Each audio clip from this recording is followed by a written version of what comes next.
नमस्कार, मैं हूं रविंद्र जैन और आप देख रहे हैं मुंबई मास टाइम्स। आइए देखते हैं आज की मुख्य खबर।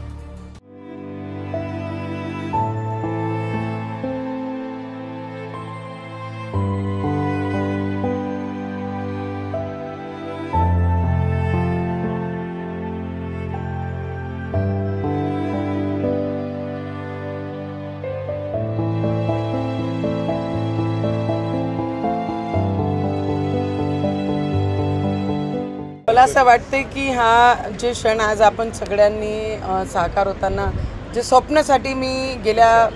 2-3 वर्षापासून कंटिन्यू त्याचा पाठपुरावा केला आणि ज्या पद्धतीने आज देवेंद्र फडणवीसजींनी त्या मंचावरनं जे उल्लेख करून माझं नाव घेतलं, मला असं वाटतं की जे मेहनत करतात, जे आमचे नेते, आम्ही ज्यांना नेते मानतो, त्यांना ॲक्च्युली माहीत आहे की हे प्रोजेक्ट जेव्हा उद्धव ठाकरेजी असताना हा प्रोजेक्ट संभाजीला रेफर करण्यात आला होता, फॉरवर्ड करण्यात आला होता, पत्र इथून पाठपुरावा झाले होते आणि तेव्हा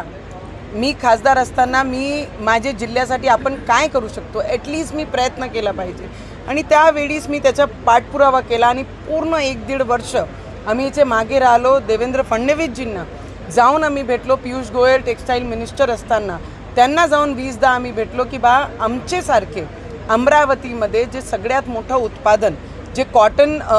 क्षेत्र आहे ते सगळ्यात मोठा उत्पादन इथे होते आणि अशा ठिकाणी जिथे आम्हाला डेव्हलपमेंटची गरज आहे। 5 स्टार MIDC 2014मध्ये देवेंद्रजी फडणवीसची हातूनच ही 5 स्टार MIDCची घोषणा आणि इथे उद्योग येणं सुरू झाले आणि या क्षेत्राला असा जर प्रोजेक्ट आला तर आमचे शेतकऱ्यांना आणि शेतकऱ्यांचे मुलं आणि जे मजदुरी करतात, शेतमजदुरीवर जातात, त्यांच्या मुलांचं आणि विदर्भाच्या मुलांचं भविष्य उज्ज्वल होईल आणि त्याच्याकरिता खूप मेहनत घेऊन इथं पाठपुरावा केला आणि आज ते स्वप्न साकार होताना आपण सगळ्यांनी पाहिला की देशाचे प्रधानमंत्रीच्या हातून हे आज इथं भूमिपूजन झालं। येणारे काही महिन्यामध्ये, काही वर्षांमध्ये आमची अमरावती जे कुठे विदर्भात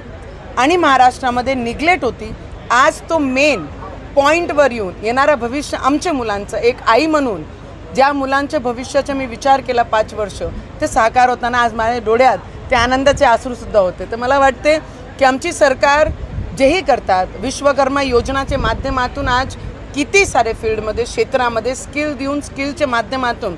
बरेचसे रोजगार निर्माण केले आणि त्याच्यानंतर आज माझी अमरावतीला खूप मोठ्या भेट आज देशाचे प्रधानमंत्रीच्या माध्यमातून भूमिपूजन करताना आपण सगळ्यांनी पाहिलं।